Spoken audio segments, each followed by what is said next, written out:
একটু সামনে আগায় বসা যাবে না? ফাঁকা জায়গাগুলো একটু পূরণ করে বসে।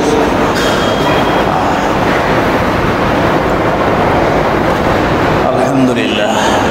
দৈনন্দিন জীবনে প্রিয় নবী রাসূলুল্লাহ সাল্লাল্লাহু আলাইহি ওয়াসাল্লামের সুন্নাহ আমলগুলো কি কি, এ বিষয়ে আমাদের ধারাবাহিক আলোচনা চলছিল।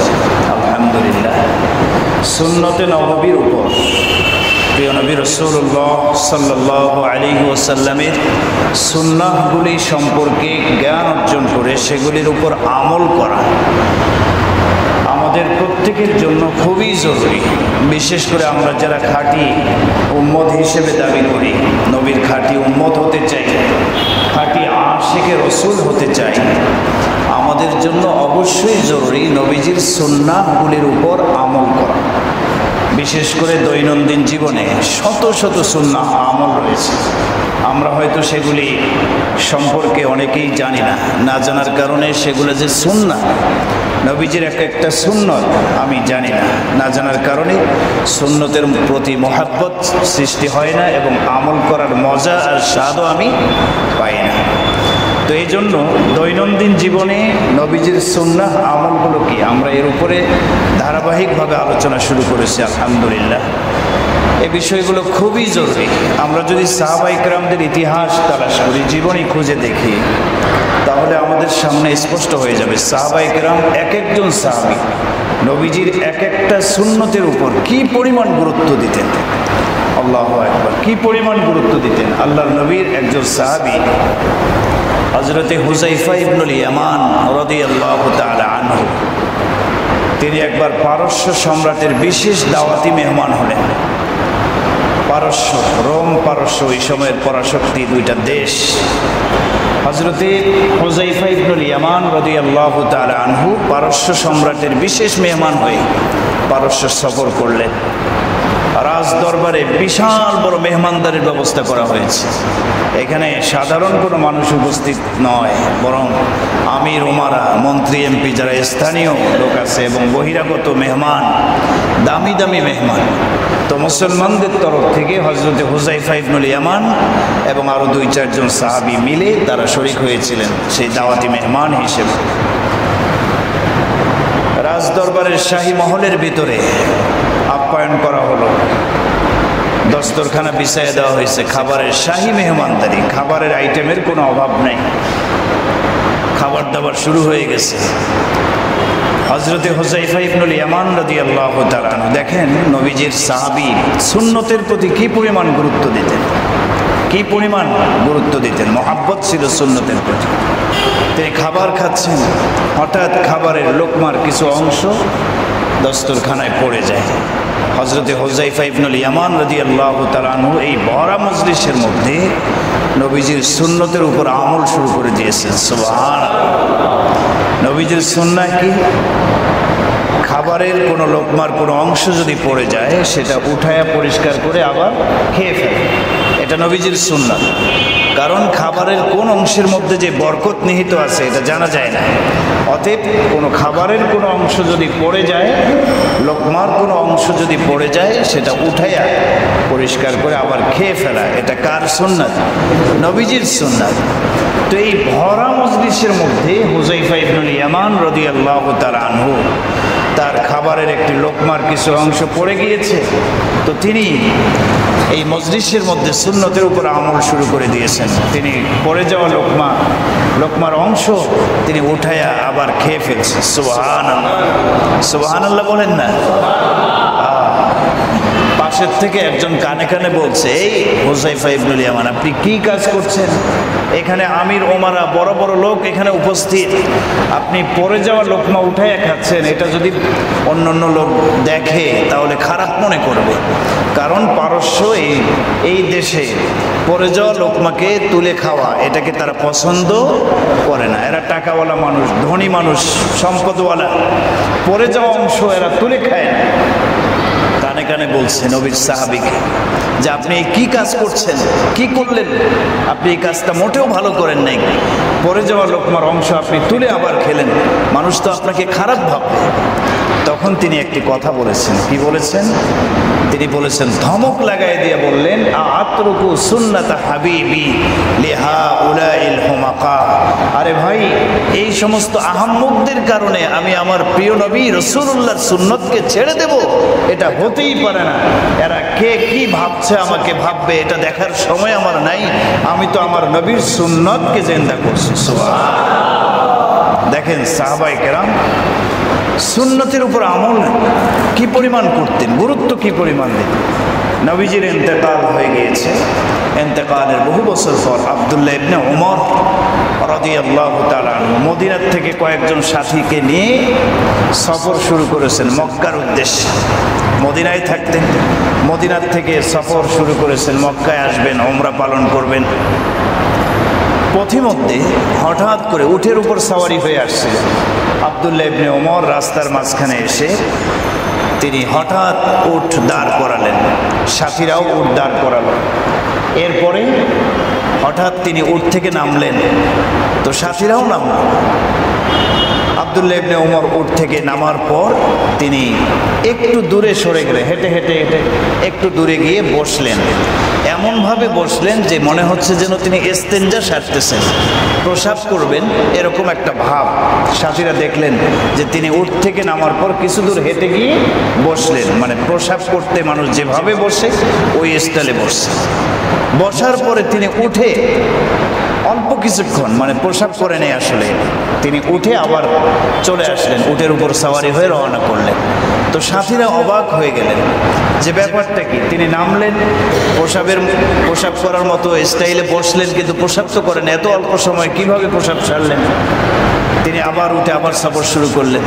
জিজ্ঞাসা করা হলো যে আপনি এই কাজটা কেন করলেন?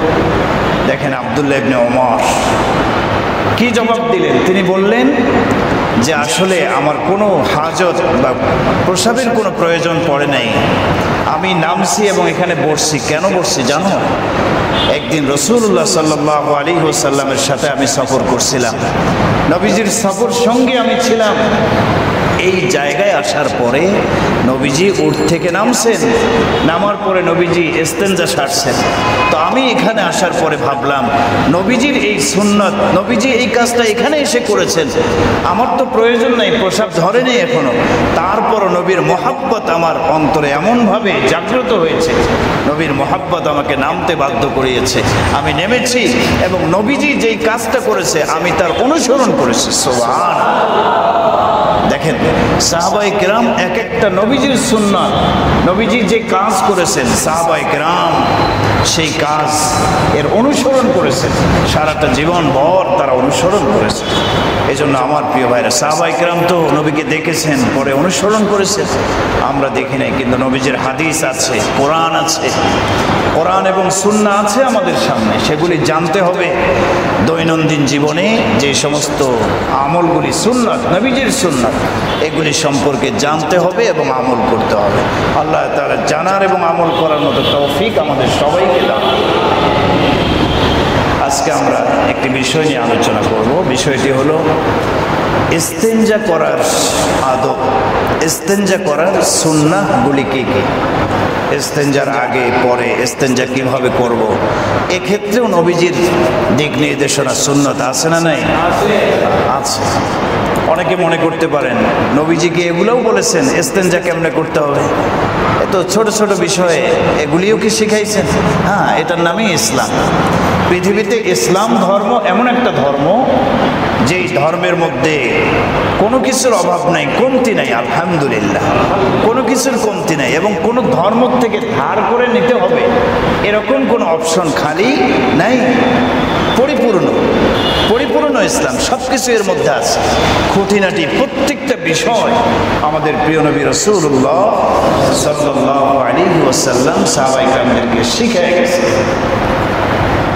ইস্তেঞ্জা কিভাবে করব, কিভাবে ইস্তেঞ্জার পরের আমল, আগের আমল কি, এ বিষয়ে জানার দরকার আছে না নাই?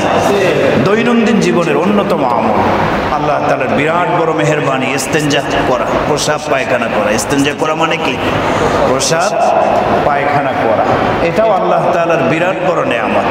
যদি প্রসাব বন্ধ হয়ে যায়, একে নামছেন, নামার পরে নবীজি ইস্তেঞ্জা সারছেন। তো আমি এখানে আসার পরে ভাবলাম নবীজির এই সুন্নত, নবীজি এই কাজটা এখানে এসে করেছেন, আমার তো প্রয়োজন নাই, প্রসাব ধরেনি এখনো, তারপরও নবীর মহাব্বত আমার অন্তরে এমনভাবে জাগ্রত হয়েছে, নবীর মহাব্বত আমাকে নামতে বাধ্য করিয়েছে। আমি নেমেছি এবং নবীজি যেই কাজটা করেছে আমি তার অনুসরণ করেছি। সুবহানাল্লাহ। দেখেন সাহাবায়ে কেরাম এক একটা নবীজির সুন্নাত, নবীজি যে কাজ করেছেন সাহাবায়ে কেরাম সেই কাজ এর অনুসরণ করেছেন। সারাটা জীবন হয় স্বাস্থ্য ঠিক থাকবে না, সুস্থতা অর্জন হবে না, এই জন্য ডাক্তারদের কাছে গেলে আগেই জিজ্ঞাসা করে এটা ঠিক আছে কিনা, হ্যাঁ জিজ্ঞাসা করে। তো এটাও বিরাট বড় নেয়ামত, আল্লাহ তাআলার নেয়ামত। নবীজির সুন্নাহগুলো কি কি? ইস্তেঞ্জা করার আগে পরে নবীজির সুন্নাত মোট 32টি সুন্নত আছে। কয়টি সুন্নত? অনেকের মনে প্রশ্ন, যদি বাথরুমের চাপ দেয় এই 32টা সুন্নতের দিকে তাকানোর সময় আছে নাকি? কোনো সমস্যা নেই, এগুলোর পিছনে মেহনত করারও কোনো বিষয় নয়। আপনি শুধু শুনবেন, জানবেন, নিয়ম মতো যাবেন, শুধু একটু খেয়াল করলেই হবে, এটা কোনো কঠিন কোনো বিষয় নয়। প্রথম 3টি সুন্নাত ওই সমস্ত জায়গার জন্য যেখানে পর্দা সিস্টেমের বাথরুমের কোনো ব্যবস্থাপনা নাই, মাঠ আর মাঠ, মরুভূমি আর মরুভূমি, এরকম অঞ্চলে যদি আপনি থাকেন তো সেক্ষেত্রে খোলা মাঠে ইস্তেঞ্জা করতে হবে, প্রসাব বা পায়খানা আপনাকে করতে হবে। তো সেক্ষেত্রে সর্বপ্রথম নবীজির সুন্নত হলো अगर करीब में पर्दे के साथ इस्तिंजे का नज़म ना हो और खुली जगह में इस्तिंजा की नौबत पेश आए तो कहे दूर जाकर इस्तिंजा करना। অর্থাৎ খোলা মাঠে যদি ইস্তেঞ্জার প্রয়োজন হয়, বাথরুমের কোনো সিস্টেম নাই, এখন খোলা মাঠেই সারতে হবে আপনাকে, তো সেক্ষেত্রে নবীজির সুন্নত হলো লোকালয় থেকে, যেখানে মানুষের বসবাস সেখান থেকে দূরে গিয়ে ইস্তেঞ্জা সারতে হবে, কাছাকাছি নয়। কোথায়? দূরে গিয়ে। এ ব্যাপারে হাদিস আছে, নবীজি সাল্লাল্লাহু আলাইহি ওয়াসাল্লাম কানা নবিয়্যু ইযা আরাদাল হাজাতা আবআদা, নাসাই শরীফের হাদিস। নবীজি যখন ইস্তেঞ্জার ইচ্ছা করতেন, প্রসাব বা পায়খানা করার ইচ্ছা করতেন, তখন তিনি আবআদা, দূরে চলে যেতেন, মানুষের বসবাস যেখানে, এখানে না, বহু দূরে চলে যেতেন, গিয়ে ইস্তেঞ্জা সারতেন, প্রসাব বা পায়খানা করতেন। ওই সময় তো এরকম বাথরুমের সিস্টেম ছিল না। আচ্ছা, দ্বিতীয় নম্বর সুন্নত, সেক্ষেত্রে ওই সমস্ত জায়গা যেখানে বাথরুমের কোনো ব্যবস্থাপনা নাই, সেখানে দ্বিতীয় নম্বর সুন্নত হলো কিসি জায়গা চুপ কর কাজায়ে হাজত করনা। কোনো জিনিসের আড়ালে, সামনে কোনো একটা জিনিসকে রেখে আড়াল হয়ে, যদিও কেউ এখানে দেখছে না, খোলা মাঠ, তারপরও কোনো জিনিসকে আড়াল করে তারপরে ইস্তেঞ্জা করা, প্রসাব অথবা পায়খানা করা, এটাও নবীজির সুন্নাত। হাদিস শরীফে আসছে কানা আহাব্বু মাস্তাতারা বিহি রাসূলুল্লাহ সাল্লাল্লাহু আলাইহি ওয়াসাল্লাম লিহাজাতিহি হাদাফুন আও হাইশু নাখলিন। নবীজি যখন ইস্তেঞ্জা করতেন দূরে কোথাও গিয়ে, তখন খেজুর গাছের আড়াল করে, খেজুর গাছ অথবা অন্য কোনো গাছের আড়ালে সামনে রেখে, খেজুর গাছের ছাল পাওয়া যায় না, লম্বা লম্বা, হ্যাঁ এরকম ছাল আছে, তো সেগুলোকে আড়াল করে পর্দা সিস্টেম করে এরপরে তিনি কি করতেন? ইস্তেঞ্জা করতেন। এটাও একটা সুন্নাত। নাম্বার 3, মুনাসিব জায়গা মে কাজায়ে হাজত করনা, অর্থাৎ জায়গা বুঝে ইস্তেঞ্জা করা। যদিও খোলা মাঠ, দেখতে হবে যে এখানে যদি ইস্তেঞ্জা করি তাহলে কারো কোনো সমস্যা হবে কিনা। মুনাসিব জায়গা মানে যেখানে ইস্তেঞ্জা করলে কারো কোনো সমস্যা হবে না, তো এরকম উপযুক্ত জায়গা নির্বাচন করে সেখানে ইস্তেঞ্জা করা। তো যাই হোক, এই 3টা সুন্নতের আমাদের প্রয়োজন হয় না বর্তমান সময়, কারণ এখন বাথরুমের সিস্টেম ঘরে ঘরে ব্যবস্থাপনা হয়ে গেছে আলহামদুলিল্লাহ। তো এখন সামনের সুন্নতগুলোর দিকে খেয়াল করেন। অনেক সময় এমন হয় আমরা বাইরে থাকি, রাস্তাঘাটে থাকি, হঠাৎ প্রসাব পায়খানার চাপ এসে যায়, তো সেক্ষেত্রে সख्त जमीन पर पेशाब करने की नौबत आए तो खुद नरम कर लेना। নরম কর লেনা। অর্থাৎ রাস্তাঘাটে কোথাও যদি আমরা প্রসাব করতে বসি, নবীজির একটা সুন্নাহ হলো নরম জায়গা দেখে, নরম জায়গা মানে শক্ত জমিনের উপর প্রসাব না করা। আপনি যদি শক্ত জমিনের উপর প্রসাব করেন, শক্ত মাটি, তাহলে প্রসাবের ছিটাফোঁটা দিয়ে শরীর ভরে যাবে। তো এই জন্য নরম জায়গা দেখে, যেখানে নরম বালু মাটি অথবা নরম জায়গা, সেখানে আপনি কি করবেন? প্রসাব করবেন। এটাও নবীজির একটা সুন্নাত। আর একটা সুন্নত হলো ममनू जगह, मसलन रास्ते में सायादार जगहों में, मस्जिद के दर व दीवार पर कीड़े मकरू के सुराख में काज़ाए हाजत ना करना। নিষিদ্ধ জায়গা আছে কিছু, নিষিদ্ধ জায়গা যেখানে কি করা যাবে না, প্রসাব পায়খানা করা যাবে না। যেমন মনে করেন রাস্তায়, মানুষ চলাচলের রাস্তায় প্রসাব করা যাবে না, বাথরুম করা যাবে না, পায়খানা করা যাবে না। মসজিদকে দ্বার ও দেওয়ার পর, মসজিদের দেয়ালকে আড়াল করে রেখে, আমাদের মসজিদের ওয়াল আছে চতুর্দিকে, এখন কেউ যদি এই ওয়ালকে সামনে রেখে অথবা পিছনে রেখে সাইডে রেখে করে, আমাদের তো এখানে সিস্টেম আছে সেটা ভিন্ন, কিন্তু যে সমস্ত জায়গায় সিস্টেম নেই, আপনি মসজিদের দেয়ালকে সামনে রেখে প্রসাব করলে মসজিদের সম্মানের মধ্যে আঘাত লাগবে। তো এমনটা করা কি হবে না, উচিত হবে না। এরপরে পোকামাকড়ের গর্ত, এই গর্তের মধ্যেও প্রসাব পায়খানা করা কি না, উচিত না। এরকম কিছু জায়গা আছে যেখানে প্রসাব পায়খানা করা যাবে না। গোসলখানে মে পেশাব না করনা, গোসলখানায় প্রসাব না করা, এটাও নবীজির একটা সুন্নাত। গোসলখানায় কি করা যাবে না? বলে হুজুর গোসলখানায় তো প্রসাব পায়খানার সিস্টেম এখন হয়ে গেছে। না, এখন এটার দ্বারা উদ্দেশ্য হলো, আমার কাছে ওই দিন এক আল্লাহর বান্দা মাসআলা জিজ্ঞাসা করছে যে হুজুর গোসল করার সময় উপরের ঝর্ণা সিস্টেম যে ট্যাপ আছে এটা চালু করে দিয়ে আমি যদি প্রসাবও করি, গোসলও করতেছি কি প্রসাবও করতেছি, তো সেক্ষেত্রে পবিত্রতার বিধান কি? আল্লাহর এক বান্দা মাসআলা জিজ্ঞাসা করছে। অবশ্যই এরকম কারো কারো হতে পারে, মানে হলে তো মাসআলাটা জিজ্ঞাসা করতো না, জানার দরকার আছে কি বলেন? অবশ্যই এটাও জানতে হবে। না, গোসলখানার ভিতরে গোসলরত অবস্থায় এরকম প্রসাব করা, আপনি হয়তো ভাবতেছেন যে এখন প্রসাবও ছাড়িয়ে দিলাম, গোসল পানির ট্যাপও ছাড়িয়ে দিলাম, চলতেছে, হ্যাঁ শেষ পর্যন্ত তো পরিষ্কার হবে, পরিচ্ছন্ন আমি হচ্ছি, গোসল করতেছি, সমস্যা কি? না, এটা সুন্নাতের খেলাফ। নবীজির সুন্নত এটা না। নির্ধারিত জায়গা যেখানে প্রসাব পায়খানার জায়গা আছে ওইখানে প্রসাব পায়খানা সেরে তারপর আমি কি করব? গোসল করব। গোসলও করতেছি, প্রসাবও করতেছি, এটা নবীজির সুন্নতের খেলাফ। আল্লাহ বুঝার আমল করার মতো তৌফিক দান করুন। উজু কি জায়গা পর পেশাব না করনা, যেখানে উজু করে মানুষ ওই জায়গায় প্রসাব না করা। আমাদের মাঝে মাঝে এই যে উজুখানাগুলো আছে, অনেকে আসে, আসার পরে বোঝে না কোথায় বাথরুম কোথায় উজুখানা, উজুখানার মধ্যে প্রসাব করে, অনেক সময় পায়খানার আলামতও পাওয়া যায়, পরবর্তীতে পরিষ্কার করতে হয় এগুলি। এরকম করা যাবে না, যেখানে উজু করার জায়গা সেখানে উজু করতে হবে, এখানে প্রসাব করা যাবে।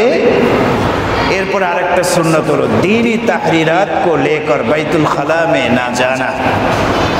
নবীজির আরেকটা সুন্নত হলো আপনি যখন বাথরুমে প্রবেশ করবেন তখন কোরআন এবং সুন্নাহর লিখিত কোনো কিছু সাথে নিয়ে, কোরআন অথবা হাদিস, আরবি লেখা, আল্লাহর নাম, নবীর নাম, সূরা লেখা, আয়াত লেখা, এরকম কোনো লেখা সাথে করে নিয়ে আপনি প্রসাবখানায় বা বাথরুমে প্রবেশ করবেন না। নবীজির সুন্নত হলো আমার পকেটে একটা লেখা আছে, আয়াত লেখা অথবা হাদিসের বর্ণিত কোনো দোয়া লেখা আছে, কাগজের মধ্যে লেখা, পকেটে আছে, তো এটা করব কি আমি রেখে এরপরে বাথরুমে ঢুকবো, বাইরে রেখে তারপরে কি বাথরুমে ঢুকবো। নবীজি সাল্লাল্লাহু আলাইহি ওয়াসাল্লামের একটি হাদিস, হযরত আনাস রাদিয়াল্লাহু তাআলা আনহু বলেন, কানান নাবিয়্যু ইযা দাখালাল খালা ওয়াদাআ খাতামাহু। নবীজি যখন বাথরুমে প্রবেশ করতেন ইস্তেঞ্জা সারার জন্য বাথরুমে যেতেন, যাওয়ার আগে তিনি আংটি খুলে বাইরে রেখে তারপরে প্রবেশ করতেন। সুবহানাল্লাহ। কেন? নবীজির আংটি মোবারকের মধ্যে আল্লাহ শব্দটা লেখা ছিল। নবীজির আংটির মধ্যে কি লেখা ছিল? আল্লাহ। অনেকে বলেন বিসমিল্লাহ, এটা লেখা ছিল, আল্লাহর নাম লেখা ছিল। তো আল্লাহ শব্দ যেহেতু লেখা, এই জন্য নবীজি আংটি খুলে রেখে তারপর বাথরুমের ভিতরে প্রবেশ করতেন। তাহলে নবীজির এই হাদিস থেকে একটা সুন্নাহ আমল হলো, কোরআন অথবা হাদিসের কোনো জিনিস যদি কাগজে লেখা থাকে তাহলে এটা আমি রেখে তারপরে ভিতরে প্রবেশ করব। এখন প্রশ্ন হলো, অনেকে তাবিজ ব্যবহার করে, তাবিজ সহকারে যাওয়া যাবে কিনা, অথবা মোবাইলের ভিতরে কোরআন শরীফ আছে অ্যাপের মধ্যে, কি বলেন আছে না? তো এই মোবাইল নিয়ে সাথে নিয়ে যাওয়া, বলে কোনো সমস্যা নেই, মোবাইল আপনি সাথে নিয়ে যাবেন, কারণ মোবাইলের ভিতরে অ্যাপের ভিতরে এটা তো বন্ধ থাকা অবস্থায় এটা দেখা যায় না। এরপরে তাবিজ, এটাও ভিতরে উপরে খোল দিয়ে আটকানো থাকে, হ্যাঁ, তাবিজের কভার দিয়ে আটকানো থাকে, দেখা যায় না। তো এইটার সাথে নিয়ে আপনি ভিতরে প্রবেশ করতে পারেন, কোনো সমস্যা নেই। উদ্দেশ্য হলো খোলা, লেখা কাগজের মধ্যে লেখা, ওই কাগজ নিয়ে আপনি ভিতরে ঢুকতে পারবেন না। নবীজির এটা সুন্নত না। সুন্নত হলো এটা বাইরে রেখে তারপরে ভিতরে প্রবেশ করা। এরপরে ইস্তেঞ্জা করার আরেকটা সুন্নত হলো সর ঢাপ কর জানা। এর উপরে আমরা অনেকেই আমল করি না বাসা বাড়িতে যখন থাকি। অন্যতম একটা সুন্নত হলো মাথা ঢেকে বাথরুমের ভিতরে প্রবেশ করা। মাথা খোলা রাখা যাবে না, মাথায় রুমাল দিয়ে বা টুপি পরিধান করে গামছা পেঁচিয়ে এরপরে বাথরুমে যাওয়া। মাথা খোলা রাখা যাবে, নবীজির এটা সুন্নাহ না। মাথা খোলা রেখে আমরা অনেক সময় বাসা বাড়িতে যাই, তাই না? কিন্তু মনে রাখতে হবে যে খোলা মাথা অবস্থায় বাথরুমে প্রবেশ করা নবীজির সুন্নত না। হ্যাঁ, আপনি যদি প্রবেশ করেন আপনার গুনাহ হবে না, ঠিক আছে, গুনাহ হবে না, তবে নবীজির সুন্নাহ বা আদর্শ এটা না। আপনি খোলা রেখে যাবেন না, মাথায় কোনো কিছু পেঁচায় এরপরে আপনি ইস্তেঞ্জাখানায় প্রবেশ করবেন। এ ব্যাপারে হাদিস আছে, একটু পরে বলছি। এরপরে আরেকটা সুন্নাহ হলো জুতে পেহেন, জুতে চিল পেহননা। জুতা পায়ে দিয়ে, খালি পায়ে না, জুতা পায়ে দিয়ে ইস্তেঞ্জাখানায় প্রবেশ করা, জুতা পায়ে দিয়ে যাওয়া, এটাও নবীজির অন্যতম একটা সুন্নাহ। দেখেন হাদিস শরীফে কি আসছে, কানা নবী সাল্লাল্লাহু আলাইহি ওয়াসাল্লাম ইযা দাখালাল খালা লাবিসা হিজাহু ওয়া গাত্তা রাসাহু। নবীজি যখন ইস্তেঞ্জাখানায় প্রবেশ করতেন, লাবিসা হিজাহু, জুতা পরে নিতেন। কি পরে নিতেন? জুতা পরে নিতেন। এরপরে ওয়াগাত্তা রাসাহু, মাথা ঢেকে রাখতেন। মাথা ঢেকে জুতা পরিধান করে তারপর ইস্তেঞ্জাখানায় প্রবেশ করতেন। তো এই হাদিস থেকে এই দুইটা সুন্নাত পাওয়া গেল যে মাথা ঢাকতে হবে গামছা দিয়ে বা টুপি পরিধান করে, এবং পায়ে জুতা নিয়ে আমরা ইস্তেঞ্জাখানায় ঢুকবো। আল্লাহ আমাদের আমল করার মতো তৌফিক দান। আমরা যখন ইস্তেঞ্জাখানায় প্রবেশ করব, নবীজির আরেকটা সুন্নাহ আমল হলো বাঁয়ে পায়ের সে দাখিল হোনা, বাম পায়ে প্রবেশ করা। প্রবেশ করার সময় কোন পায়ে প্রবেশ করতে হবে? বাম পা দিয়ে প্রবেশ করা, এটা নবীজির অন্যতম একটা সুন্নাহ। 12 নম্বর আরেকটা সুন্নাহ হলো বাইতুল খালা में दाखिल होने से पहले ये दुआ पढ़ना, अल्लाहुम्मा इन्नी आऊज़ु बिका मिनाल खुबुसि वल खबाइस। সবাই বলেন না, अल्लाहुम्मा इन्नी आऊज़ु बिका मिनाल खुबुसि वल खबाइस। ইস্তেঞ্জাখানায়, প্রসাবখানা বা পায়খানায়, হ্যাঁ, যেখানে করে বাথরুম প্রবেশ করার সময় এই দোয়াটা পাঠ করা, আল্লাহুম্মা ইন্নী আউযু বিকা মিনাল খুবুসি ওয়াল খাবাইস। অর্থ কি? হে আল্লাহ, আমি আপনার কাছে আশ্রয় চাচ্ছি মিনাল খুবুসি ওয়াল খাবাইস, নর জিন, পুরুষ জিন এবং নারী জিন, মহিলা জিন, পুরুষ জিন এবং কি নারী জিন থেকে, জিন শয়তান থেকে আমি আপনার কাছে কি চাচ্ছি? আশ্রয় চাচ্ছি। তো এই দোয়াটা এভাবে পড়ার তাৎপর্য কি? আসলে কথা হলো বাথরুম এটা তো নাপাক জায়গা, যেখানে নাপাক রাখা হয়, নাপাক জায়গা। তো জিন শয়তান যেগুলি আছে, জিন পরি যেগুলো আছে, এগুলো থাকার জায়গা হলো নাপাক জায়গার মধ্যেই এরা বেশি থাকে। তো বাথরুমে বেশিরভাগ জায়গায় আপনার জিন থাকার সম্ভাবনা আছে। এর বাস্তবতা, এর প্রমাণ আমরা দেখেছি। বাড়িধারা মাদ্রাসায় এরকম প্রসাব করতে গিয়ে জিনের জিন দ্বারা আক্রান্ত হয়ে গেছে। অনেক ছাত্র এরকম জিনের আক্রান্ত শিকার হয়। রাত গভীরে তারা পড়াশোনা করতে উঠে যখন ইস্তেঞ্জায় যায়, হ্যাঁ, তখন অনেককে অ্যাটাক করে ফেলে। আমাদের দেখা এগুলি ময়লাচ্ছন্ন জায়গা, যেখানে ময়লা আবর্জনা, এই সমস্ত জায়গাগুলোতেই জিন শয়তানরা থাকে। তো এই জন্য আমরা যখন বাথরুমে প্রবেশ করব তো অবশ্যই খেয়াল রাখতে হবে, দোয়া করে যে আল্লাহ জিন শয়তানের থেকে আপনার কাছে কি চাচ্ছি, আশ্রয় চাচ্ছি। আরেক হাদিসে আসছে, কেউ যদি বিসমিল্লাহ বলে প্রবেশ করার আগে বিসমিল্লাহ পাঠ করে প্রবেশ করে, তাহলে এই বিসমিল্লাহটা ওই ইস্তেঞ্জাকারী ব্যক্তি এবং জিন এদের মাঝে হায়েল হয়, পর্দা, ব্যবধান হয়, দেয়াল হিসেবে থাকে, দেয়াল হিসেবে থাকে। বিসমিল্লাহ বলে কেউ যদি প্রবেশ করে, তাহলে জিন শয়তান এবং ওই ব্যক্তি দুইজনের মাঝে বিসমিল্লাহটা দেয়াল হয়ে থাকে, অর্থাৎ এই দেয়াল অতিক্রম করে জিন শয়তান কোনো ক্ষতিই তার করতে পারবে না। তো বিসমিল্লাহি আল্লাহুম্মা ইন্নী আউযু বিকা মিনাল খুবুসি ওয়াল খাবাইস, অথবা বিসমিল্লাহ যদি নাও বলেন, আল্লাহুম্মা বললেও এখানে আল্লাহুম্মার মধ্যে আল্লাহ শব্দটা আছে। উদ্দেশ্য হলো আল্লাহর নামে, আল্লাহর কাছে পানাহ চেয়ে তারপরে প্রবেশ করা। আল্লাহ আমাদের আমল করার মতো তৌফিক দান করে। আরেকটি সুন্নাহ হলো কাজায়ে হাজত के वक्त केबला की तरफ मुंह और पीठ ना करना। ইস্তেঞ্জা করার সময় কেবলামুখী হয়ে বা কেবলার দিকে পিঠ করে, কেবলার দিকে মুখ করে এবং কেবলার দিকে পিঠ করে উভয় অবস্থায় ইস্তেঞ্জা করা মাকরুহ, সুন্নতের খেলাফ। কেবলার দিকে মুখ করেও প্রসাব পায়খানা করা যাবে না, কেবলামুখী হয়ে করা যাবে না। আবার কেবলার দিকে পিঠ করে, মুখ আপনি পূর্ব দিকে করলেন, পিঠ করলেন কোন দিকে, কেবলার দিকে, এটাও কেবলার সম্মানার্থে, কাবা ঘরের সম্মানার্থে এই জিনিসটা আমাদের করা যাবে না। বাওয়াক্তে জরুরত আর বাকাদ্রে জরুরত সতর খোলনা, অনেকে সমস্যা, বিতর্কত সমস্যা, যার যারটা সেই ভালো বোঝে। ইস্তেঞ্জা করার সময় একদম উলঙ্গ হয়ে ইস্তেঞ্জা করে, শরম লজ্জার কোনো বিষয় নয়, জানতে হবে আমাদেরকে। কি বলেন, প্রত্যেকটা বিষয় কি জানতে হবে।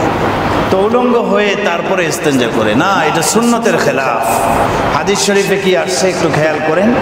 হাদিস শরীফে রাসূলুল্লাহ সাল্লাল্লাহু আলাইহি সাল্লামের সাহাবী হযরত ইবনে ওমর, আব্দুল্লাহ ইবনে ওমর রাদিয়াল্লাহু তাআলা আনহু বলেন, আন্না নাবিয়্যা কানা ইযা আরাদাল হাজাতা লা ইয়ারফাউ সাওবাহু হাত্তা ইয়াদনু মিনাল আরদ। নবীজি যখন ইস্তেঞ্জাখানায় প্রবেশ করতেন, ইস্তেঞ্জা করার ইচ্ছা করতেন, নবীজি জমিনে বসার আগ পর্যন্ত, জমিনের নিকটবর্তী হওয়ার আগ পর্যন্ত কাপড় উঠাতেন না। দাঁড়ায় আছেন, তাই না, দাঁড়ানো থেকে বসে তো ইস্তেঞ্জা করতে হবে, তো বসে জমিনের নিকটবর্তী হওয়ার আগ পর্যন্ত নবীজি কাপড় উঠাতেন না। কাপড় উঠাতেন কখন, একদম বসার পর, যখন নিকটবর্তী হয়ে গেছে এরপর কাপড় উঠাতেন। কাপড় উঠানোর সিস্টেমটাও জানা দরকার। কাপড় যখন উঠাবেন, অনেকে একদম কাপড় উপরে উঠাই ফেলে, না, যতটুকু জরুরত, এমন যেন না হয় যে কাপড়ে লেগে যাবে, না, কাপড় তো অবশ্যই উঠাতে হবে, এক্ষেত্রে উঠানো জায়েজ আছে, কিন্তু এত বেশি উঠানো যাবে না যে একদম উলঙ্গ হয়ে যায়, এরকম না। প্রয়োজন অনুপাতে যতটুকু উঠালে যথেষ্ট হয় ততটুকু উঠাতে হবে, এর বেশি উঠানো যাবে না, সুন্নতের খেলাফ। বায়ে পায়ের পর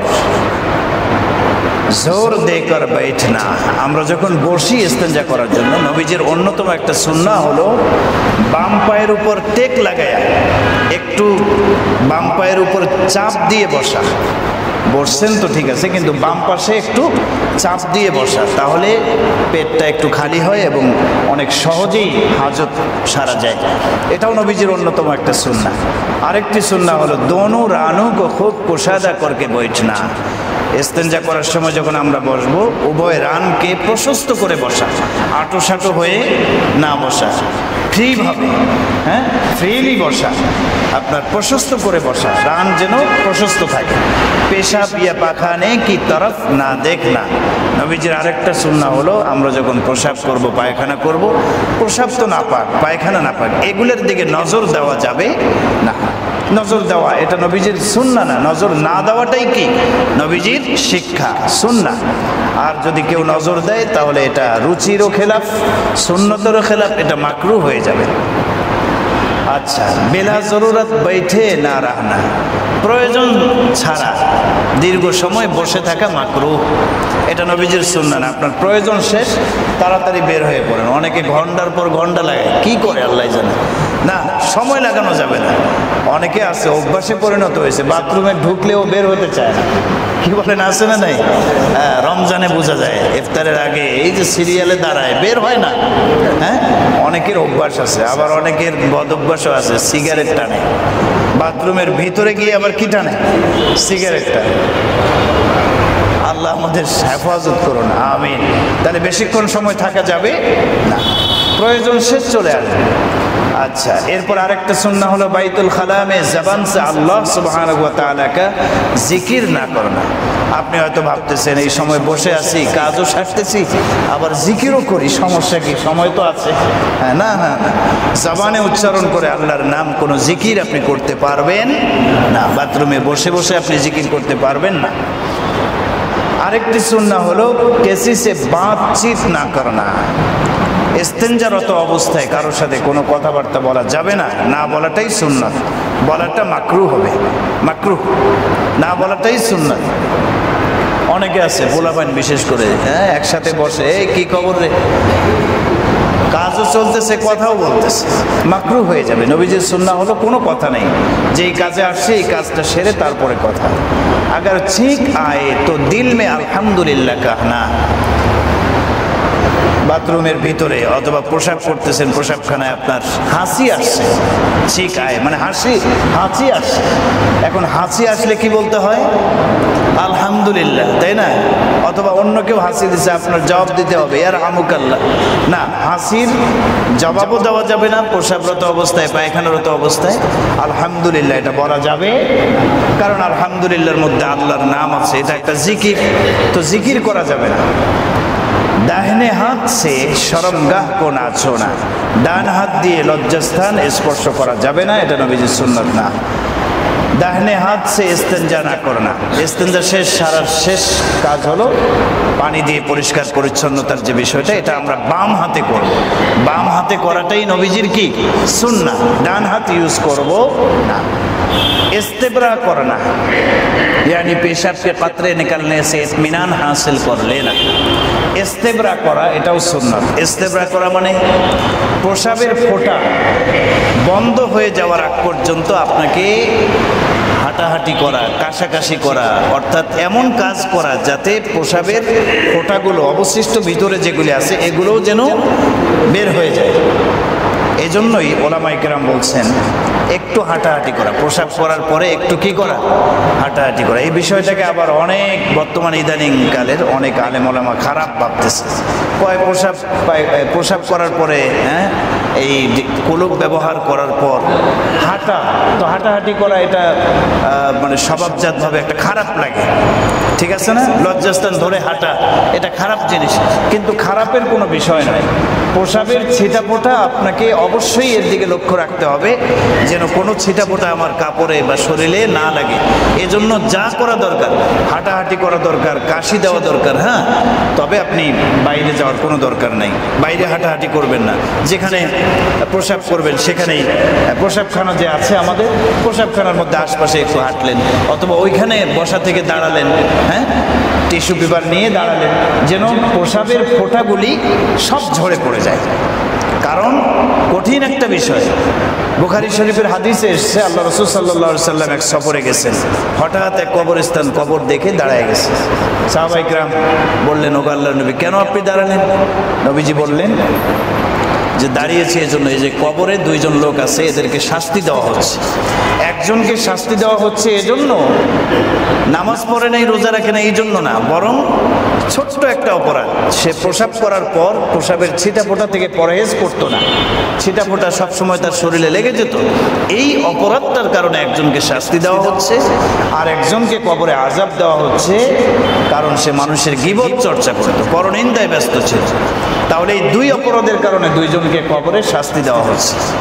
তাহলে একটা অপরাধ কি? প্রসাবের ছিটাফোঁটা থেকে সে বেঁচে থাকতো না, মানে এটার প্রতি কোনো ভ্রুক্ষেপ করতো না, লেগে যেত তার, তো এর কারণে কবরের শাস্তি হয়। এই জন্য আমাদেরকে অবশ্যই একটু হাঁটাহাঁটি করা এবং প্রয়োজনে বসা থেকে দাঁড়ানো, কাশি দেওয়া, এটার নাম হলো ইস্তেবরা করা, এটাও নবীজির সুন্নাহ। ढीले और पानी दोनों को इस्तेमाल करना। আমরা যখন বাথরুমে যাই 2 নম্বর সারি, একটা হলো 1 নম্বর আর একটা কি সহজে বোঝেন, আমাদের মাদ্রাসার ছাত্ররা এটা বোঝে, তাবলিগে যারা যায় তারাও বোঝে। 1 নম্বর মানে প্রসাব করা, 2 নম্বর মানে কি পায়খানা করা। তো আপনি যখন 2 নম্বর করবেন, পায়খানা করবেন, তো সেক্ষেত্রে পরিচ্ছন্নতা হাসিল করার জন্য 2টা জিনিস ব্যবহার করা নবীজির সুন্নাত। 1 ঢিলা, দ্বিতীয়ত পানি। ঢিলা ব্যবহার করার পর এরপর আবার পানি ইউজ করা, পানি ব্যবহার করা, এটাই নবীজির সুন্নাত। বর্তমান সময়ে অনেকে বলে 2টা একসাথে ব্যবহার করা নাকি বেদাত। অসম্ভব কথাবার্তা, এগুলি আসলে পড়াশোনা করে না, গবেষণা নেই এদের। ভালোভাবে পবিত্রতা হাসিল করা এটাই তো নবীজির আদর্শ। আল্লাহ তাআলা কোরআনে কারিমে বলেছেন, ফিহি রিজালুন ইউহিব্বুনা আন ইয়াতাতাহহারু, ফিহি রিজালুন ইউহিব্বুনা আন ইয়াতাতাহহারু। আহলে কুবা, কুবাবাসীদের ব্যাপারে আয়াতটা নাজিল হয়েছে। কুবাবাসী যারা সেখানে বসবাস করতেন, তাদের একটা নিয়ম ছিল, তারা ঢিলা ব্যবহার করার পর আবার পানিও ব্যবহার করত, ভালোভাবে তারা পরিষ্কার পরিচ্ছন্নতা অর্জন করত। তো আল্লাহ তাআলা এই কুবাবাসীদের প্রশংসা করে কোরআনের আয়াত নাজিল করলেন যে কুবার মধ্যে রিজালুন, এমন কিছু আল্লাহর বান্দা আছে, ইউহিব্বুনা আন ইয়াতাতাহহারু, যারা পাকসাফ হতে বেশি পছন্দ করে। সুবহানাল্লাহ, আল্লাহ তাদের প্রশংসা করছেন যে কুবার মধ্যে কিছু লোক আছে যারা ঢিলা ব্যবহার করার পর আবার পানিও ব্যবহার করে। তো এটার মাধ্যমে তারা বেশি পরিমাণে খুব ভালোভাবে পবিত্র হতে চায়। তো আল্লাহ তাআলা বলেন, ইন ওয়াল্লাহু ইউহিব্বুল মুতাতাহহিরিন, যারা ভালোভাবে পবিত্রতা অর্জন করে, এই পবিত্রতা অর্জনকারীদেরকে আল্লাহ তাআলা ভালোবাসেন। সুবহানাল্লাহ। অতএব যেভাবে যেই পদ্ধতি অনুসরণ করলে ভালোভাবে পবিত্রতা হাসিল হয়, ওইটাই আমাদের করা দরকার। তো ঢিলা ব্যবহার করার পর যদি আপনি পানি ব্যবহার করেন, তাহলে হাতের মধ্যেও ময়লা লাগার সম্ভাবনা নাই এবং পরিষ্কার পরিচ্ছন্নতার বিষয়টা আরও ভালোভাবে হয়ে যাবে। বর্তমান তো ঢিলা নেই না, বর্তমান কি টিস্যু। তো এক্ষেত্রে আরেকটা সুন্নাহ হলো, ढीलों से इस्तेंजा करने की सूरत में ताप आदत की रियायत करना। बेजोर संख्याय ढिला व्यवहार करा नबीजिर आरेकटा सुन्नात। ए ব্যাপারেও হাদিস আছে। বেজোর সংখ্যায় 3, 5, 7, 3 টিস্যু নিলে কয়টা? 3টা টুকরা নিতে হবে। আর ঢিলা ব্যবহার করলে কয়টা? 3টা ঢিলা ব্যবহার করা, 5টা 7টা, মানে আপনি বেজোর সংখ্যায় ব্যবহার করা, এটাও নবীজির অন্যতম একটা সুন্নাহ। আরেকটা সুন্নাহ হলো মামনু চিজু, মাসালান হাড্ডি, লেদ ওয়াগায়রা সে ইস্তেঞ্জা না করনা। নিষিদ্ধ কিছু জিনিস আছে যেগুলি দ্বারা ইস্তেঞ্জা করা যাবে না, পবিত্রতা হাসিল করা যাবে না।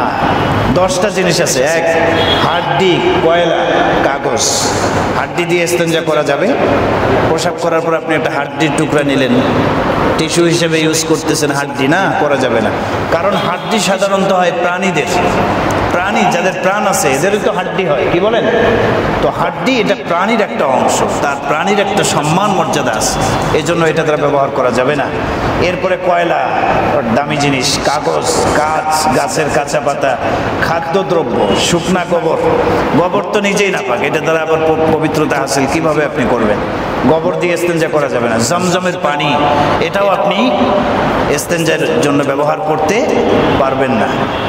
ডান হাত দ্বারা ব্যবহৃত ঢিলাকুলো একবার ব্যবহার হয়েছে আবার ব্যবহার করা, এটা দ্বারা পবিত্রতা হাসিল হবে না। এগুলির প্রতি আমরা অবশ্যই খেয়াল রাখবো।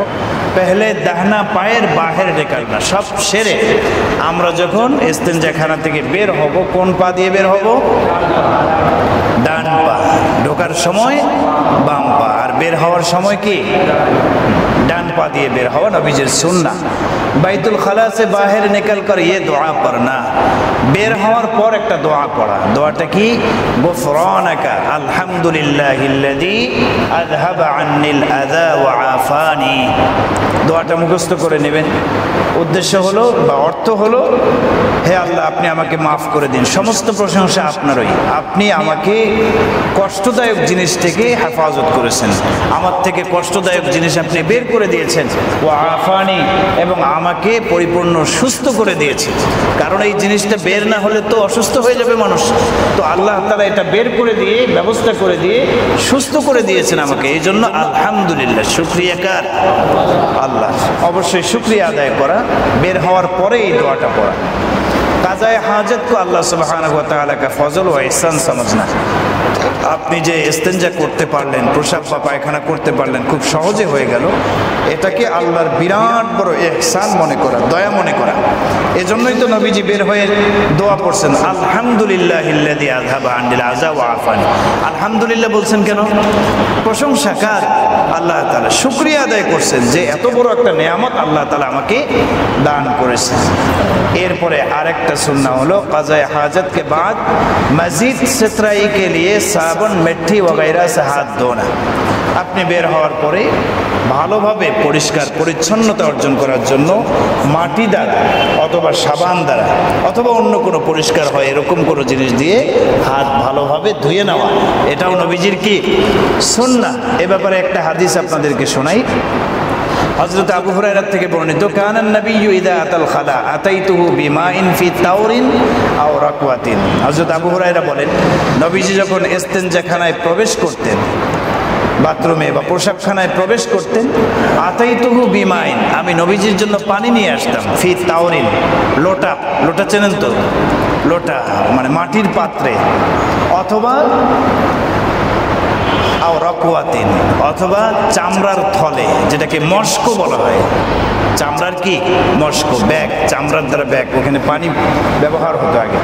তো মস্কে করে অথবা লোটায় করে আমি পানি নিয়ে আসতাম নবীজির জন্য। নবীজি ফাস্তানজা, এগুলি দিয়ে ইস্তেঞ্জা সারতেন। সুম্মা মাসাহা ইয়াদাহু আলাল আরদ, ইস্তেঞ্জা সারার পরে নবীজি জমিনের উপরে হাত ঘষতেন। ওই সময় তো সাবানের ব্যবস্থাপনা কি ছিল না, জমিনের মধ্যে মাটির মধ্যে হাত ঘষতেন, তার মানে হাতকে ভালোভাবে পরিষ্কার করতেন। তো এর দ্বারা আরেকটা সুন্নাহ আমরা জানলাম যে হাত পরিষ্কার পরিচ্ছন্ন করা, ভালোভাবে সাবান দিয়ে অথবা অন্য কোনো কিছু দিয়ে পরিষ্কার করা, এটাও নবীজির কি অন্যতম সুন্নাহ। আল্লাহ তাআলা এই সমস্ত সুন্নাহগুলির প্রতি খেয়াল রেখে আমল করার মতো তৌফিক দান করুন। এখন প্রবেশ করার আগে যে দোয়াটা, এটা আপনি প্রবেশ করার পরে পড়া যাবে না, বাথরুমের ভিতরে জিকির করা যাবে না, আমরা শুনছি। তো আপনি যে প্রথমে যে দোয়াটা আছে, আল্লাহুম্মা ইন্নী আউযু বিকা মিনাল খুবুসি ওয়াল খাবাইস, এই দোয়াটা পড়বেন প্রবেশ করার আগে, প্রবেশ করার আগে পড়বেন। আর বের হওয়ার সময় যে দোয়াটা, এটা বের হওয়ার পরে আপনি পড়বেন, ভিতরে পড়া যাবে। এখন প্রশ্ন হলো একটা জিনিস, সেটা হলো আমাদের যে বাথরুম আমরা ইউজ করি, এখানে গোসলখানাও আছে, বাথরুমও আছে, এখানে আবার উজুও করি, কি বলে ঠিক না? কোনো সমস্যা নেই, উজু করা যাবে। অনেকে বলে যে এখানে উজু করলে নাকি উজু হবে না। আরে ভাই, উজু যদি না হয় তাহলে গোসল হয় কেমনে? গোসলও হবে না, তাই না? উজু যদি না হয় তো গোসলও হবে না, আর গোসল না হলে উজু হবে না, আপনার নামাজও হবে না। অতএব যেহেতু গোসল করার সিস্টেম এটাই, নাপাকি যদি না লাগে, ছিটাপোটা যদি না লাগে, কোনো সমস্যা নেই, আপনি গোসলও করতে পারবেন, ওযুও করতে পারবেন। বাকি ওযুর শুরুতে বিসমিল্লাহ বলা সুন্নাত, আপনি এই বিসমিল্লাহ ভিতরে প্রবেশ বলবেন না, উচ্চারণ করে পড়বেন না, বরং মনে মনে পাঠ করবেন। বিসমিল্লাহ মানে আল্লাহর নামে শুরু করছি, এই বিসমিল্লাহটা আপনি কি মনে মনে পড়বেন, উচ্চারণ করে পড়বেন না। আল্লাহ তাআলা আমাদের বোঝার এবং আমল করার মতো তৌফিক দান। আচ্ছা, এই সম্পর্কে, ইস্তেঞ্জা সম্পর্কে কারো কোনো প্রশ্ন আছে নাকি? আপনাদের এ সম্পর্কে আরো কোনো প্রশ্ন আছে? বলেন, যদি প্রশ্ন থাকে বলেন। অনেকে এ বিষয়ে অনেক প্রশ্ন করেন। হ্যাঁ, প্রশ্ন নাই? আচ্ছা, যদি কোনো আলোচনার পরে সাধারণত প্রশ্ন সৃষ্টি হয় কখন? একটা জিনিস জানার পরে ওই জিনিস থেকে আরেকটা জিনিস জানার আগ্রহ জাগে, তখন প্রশ্ন সৃষ্টি হয়।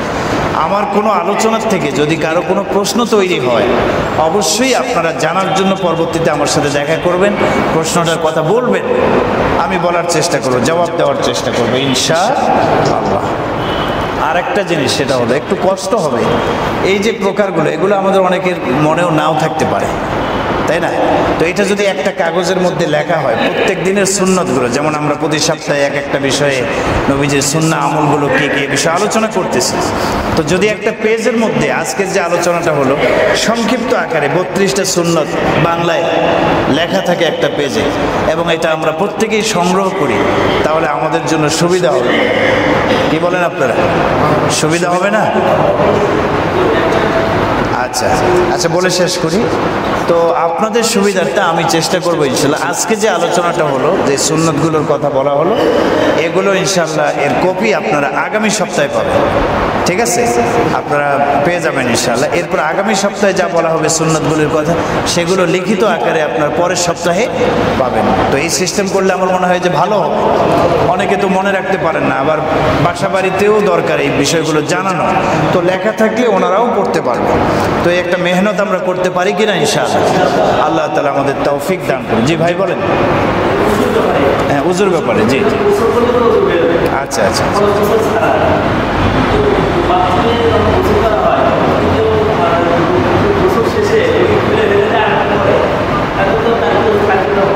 হ্যাঁ, কোনো সমস্যা নেই। আপনি ভাই একটা প্রশ্ন করছেন, প্রশ্নটা হলো যে বাথরুমে যখন আমরা ওযু করি বা গোসল করি, বিশেষ করে গোসল করি, তো গোসল করার পরে তো কাপড় খুলে আবার আরেকটা কাপড় পরিধান করি। তো এক্ষেত্রে আমি কাপড় খুলতেছি, হ্যাঁ, আমার সতর প্রকাশিত হয়ে যাচ্ছে, তো সেক্ষেত্রে ওযু থাকবে না যাবে? কোনো সমস্যা নেই। সতর খুলে গেলে ওযু ভেঙে যায় না। ওযু ভঙ্গের কারণের মধ্যে সতর খুলে যাওয়া এই কারণটা নেই, কোনো সমস্যা নেই। সতর খুলে গেলেও ওযু থাকবে, আর নতুন করে ওযু করার কোনো দরকার নেই। আপনি যখন গোসল করেছেন, গোসলের সাথে সাথে ওযুও হয়ে গেছে। কোনো ব্যক্তি যদি গোসলের 3টা ফরজ আদায় করে, হ্যাঁ, গোসলের 3টা ফরজ বলেন তো কি কি? কুলি করা, নাকে পানি দেওয়া, সমস্ত শরীর ধৌত করা, এই 3টা ফরজ আদায় করে সে গোসল করছে, অটোমেটিক তার ওযুও হয়ে গেছে। এই গোসল দিয়ে সে নামাজ পড়তে পারবে, নতুন করে আর ওযু করার প্রয়োজন নাই, কোরআন তেলাওয়াত করতে পারবে, কোনো সমস্যা নেই। জি বলেন।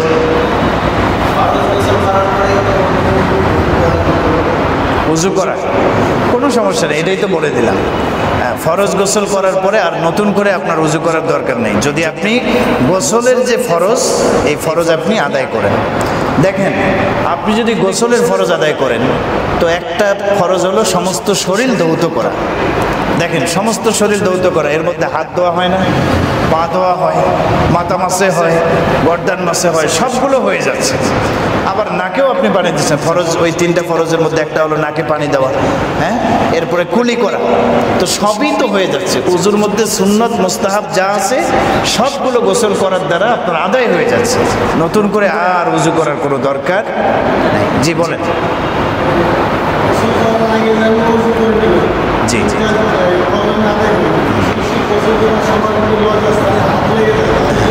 কোনো সমস্যা নেই। আপনি ওযু করার পর গোসলখানার ভিতরে হোক অথবা বাইরে হোক, কোনো কারণে চুলকানি উঠছে, হ্যাঁ, চুলকাইছেন, কোনো সমস্যা নেই, এতে ওযু ভাঙবে না, নতুন করে ওযু করারও কোনো দরকার নেই। জি বলেন।